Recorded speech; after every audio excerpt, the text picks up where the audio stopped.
Kozhikode medical കോളേജിൽ 16-കാരിക്ക് ചികിത്സ നിഷേധിച്ചെന്ന ആരോപണത്തിൽ വിശദീകരണവുമായി ആശുപത്രി അധികൃതർ.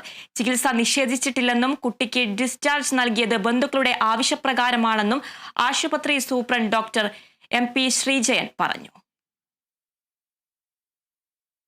ന്യൂമോണിയ ബാധിച്ച 16-കാരി മരിച്ചത് ചികിത്സ നിഷേധിച്ചതിനെ തുടർന്നാണെന്ന പരാതിയിലാണ് വിശദീകരണവുമായി ആശുപത്രി അധികൃതർ രംഗത്തെത്തിയത്. കുട്ടിയെ 13-നാണ് മെഡിക്കൽ കോളേജിലെ അത്യാഹിത വിഭാഗത്തിൽ പ്രവേശിപ്പിച്ച സമയത്ത് തന്നെ കുട്ടിക്ക് ആന്റിബയോട്ടിക് മരുന്നുകളും NRBM ഓക്സിജൻ തെറാപ്പിയും നൽകിയിരുന്നുവെന്നാണ് ആശുപത്രി അധികൃതരുടെ വിശദീകരണം. പിറ്റേ ദിവസം രാവിലെ സ്ത്രീകളുടെ വാർഡിലേക്ക് കുട്ടിയെ മാറ്റുകയായിരുന്നു. നിലവിൽ വെന്റിലേറ്റർ ഒഴിവില്ലെന്ന് അറിയിച്ചിരുന്നു. തുടർന്ന് ഓക്സിജനും മരുന്നുകളും കുട്ടിക്ക് വാർഡിൽ നൽകിയിരുന്നു. വെന്റിലേറ്ററിലേക്ക് മാറ്റണമെന്ന് ബന്ധുക്കൾ ആവശ്യമുന്നയിച്ചെങ്കിലും 3 തീവ്രപരിചരണ വിഭാഗത്തിലെയും എല്ലാ വെന്റിലേറ്ററുകളും ഗുരുതരാവസ്ഥയിലുള്ള രോഗികളാൽ നിറഞ്ഞിരിക്കുകയായിരുന്നു. വെന്റിലേറ്ററിലേക്കുള്ള രോഗികൾക്ക് രോഗം ഭേദമായാലോ മരണം സംഭവിച്ചാൽ മാത്രമേ വെന്റിലേറ്റർ ലഭിക്കുമെന്ന് ബന്ധുക്കളെ അറിയിച്ചിരുന്നു. തുടർന്ന് സ്വന്തം ഇഷ്ടപ്രകാരം കേസ് ഷീറ്റിൽ ഡിസ്ചാർജ് എഴുതി വാങ്ങുകയായിരുന്നു. പിന്നീട് രോഗിയെ ICUവിൽ വെച്ച് ശ്വാസനാളത്തിൽ ട്യൂബ് ഘടിപ്പിച്ച് ട്രാൻസിറ്റ് വെന്റിലേഷനിലേക്ക് മാറ്റിയ ശേഷം ബന്ധുക്കൾ സ്വകാര്യ ആശുപത്രിയിലേക്ക് കൊണ്ടുപോവുകയായിരുന്നു. അതീവ ഗുരുതരാവസ്ഥയിലുള്ള രോഗിയെ സ്വന്തം ഇഷ്ടപ്രകാരം കൊണ്ടുപോവുകയാണെന്ന് കേസ് ഷീറ്റിൽ എഴുതി നൽകുകയും വഴിമധ്യേ മരണം സംഭവിക്കുമെന്ന് ബന്ധുക്കളെ അറിയിച്ചിട്ടുണ്ടായിരുന്നുവെന്നും